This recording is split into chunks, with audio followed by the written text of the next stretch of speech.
ছেলেটি ছিল একজন জিনিয়াস, কিন্তু পরীক্ষায় সে সবসময় ইচ্ছে করে 0 নম্বর পেত। এই কারণে স্কুলের সবাই তাকে জিরো কিং বলে ডাকত। একদিন শিক্ষক ক্লাসে ঘোষণা করেন যে একটি টিভি চ্যানেল কুইজ প্রতিযোগিতার আয়োজন করছে। যে জিতবে সে 1 লক্ষ টাকা পুরস্কার পাবে। স্কুলের পক্ষ থেকে শুধুমাত্র একজন ছাত্রকে বেছে নেওয়া হবে, যার পরীক্ষায় ভালো নম্বর থাকবে সেই যাবে। এবার ছেলেটি ঠিক করলো সে সবাইকে দেখিয়ে দেবে যে সে একজন জিনিয়াস।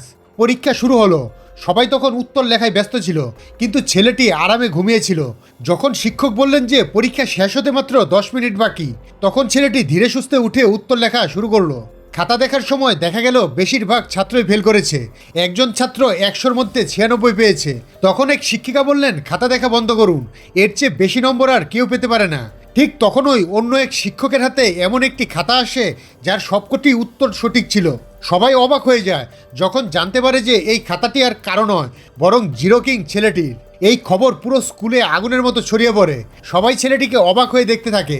অন্যদিকে যে ছিল স্কুলের বেস্ট স্টুডেন্ট, সেও প্রথমবারের মতো দেখলো কেউ তার চেয়ে বেশি নম্বর পেয়েছে। সে তখন নিজের বন্ধুদের জড়ো করে বলে, স্কুলে গুজব ছড়িয়ে দাও যে ছেলেটি পরীক্ষায় নকল করেছে। দ্রুতই পুরো স্কুলে এই মিথ্যা গুজব ছড়িয়ে পড়ে যে ছেলেটি নকল করেছে। আশ্চর্যের বিষয় হলো শিক্ষকরাও এই গুজবে বিশ্বাস করেন এবং পুরো ক্লাসের সামনে তাকে অসৎ বলে বকাঝকা করেন। ছেলেটি বলে, আমি নকল করিনি, কিন্তু কেউ তার কথা বিশ্বাস করে না। শেষ পর্যন্ত শিক্ষকরা কুইজের জন্য সেই বেশি নম্বর পাওয়া স্টুডেন্টটিকেই নির্বাচিত করেন। পরের দিন শিক্ষক ছেলেটিকে ক্ষমা চেয়ে একটি চিঠি লিখতে বলেন।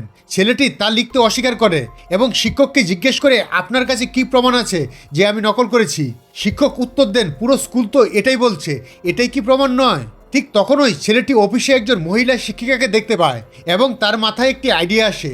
সে তখন শিক্ষককে বলে, আমি যখন অফিস থেকে বের হব তখন বাইরে এই গুজব ছড়িয়ে দেব যে আপনার ওই মহিলা শিক্ষিকার সাথে প্রেমের সম্পর্ক চলছে।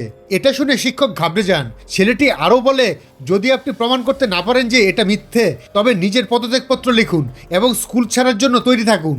আর এই কথা বলে ছেলেটি অফিস থেকে বের হয়ে আসে। শিক্ষক তো পুরোই থ।